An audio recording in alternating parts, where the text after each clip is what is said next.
Assalamualaikum warahmatullahi wabarakatuh.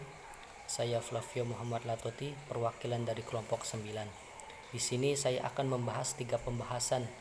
Yang pertama itu adalah tentang pengertian manajemen pengelolaan lembaga pendidikan keaksaraan. Yang kedua itu adalah konsep dan prinsip-prinsip keaksaraan fungsional.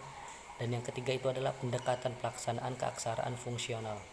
Langsung saja, yang pertama itu adalah tentang pengertian manajemen pengelolaan lembaga pendidikan keaksaraan.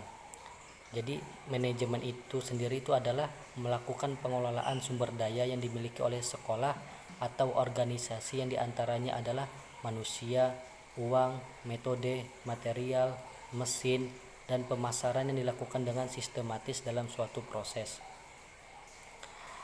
Adapun keaksaraan itu sendiri yaitu secara sederhana keaksaraan diartikan sebagai kemampuan untuk membaca dan menulis. Sedangkan keaksaraan didefinisikan secara luas sebagai pengetahuan dasar dan keterampilan yang diperlukan oleh semua warga negara dan salah satu fondasi bagi penguasaan kecakapan hidup yang lain.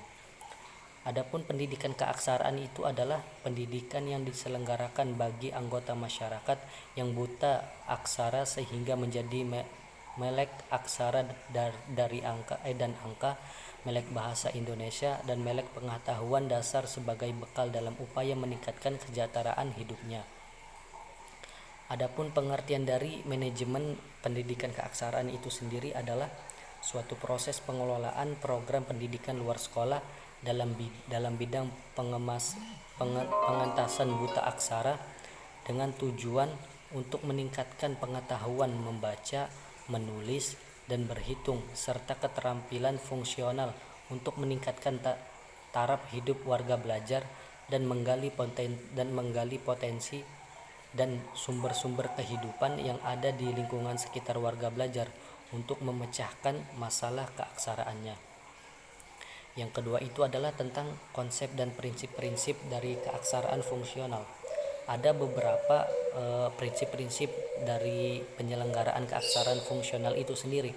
Yang pertama itu adalah konteks lokal. Artinya itu keaksaraan fungsional dikembangkan berdasarkan konteks lokal yang mengacu pada konteks sosial dan kebutuhan khusus dari setiap warga belajar dan masyarakat sekitarnya. Yang kedua itu adalah desain lokal. Desain lokal ini artinya itu rancangan kegiatan belajar harus fleksibel, mudah dimodifikasi, diganti dan ditambah sehingga sesuai dengan minat, kebutuhan, kesepakatan, situasi dan kondisi warga belajar. Yang ketiga itu adalah proses partisipatif. Artinya itu proses perencanaan, pelaksanaan dan evaluasi program itu melibatkan warga belajar secara aktif, sehingga program KF bukan hanya menjadi milik tutor dan pengelola saja, melainkan juga memiliki warga belajar itu sendiri. Yang keempat itu adalah fungsionalisasi hasil belajar.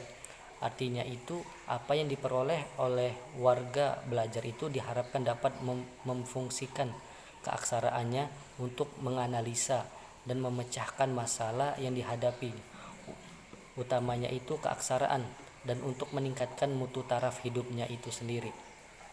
Dan yang terakhir itu adalah mengenai pendekatan pelaksanaan keaksaraan fungsional. Menurut Sufardi dalam visi media informasi pendidikan luar sekolah, bahwa pendekatan yang tepat antara lain adalah memberikan keterampilan untuk bekerja yang dapat memberikan penghasilan sambil didorong untuk belajar.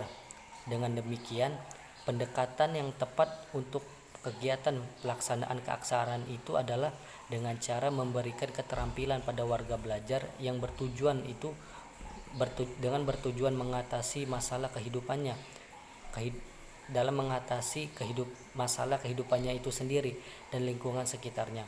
Mungkin cukup sekian penjelasan dari saya, kurang lebihnya mohon maaf. Wassalamualaikum warahmatullahi wabarakatuh.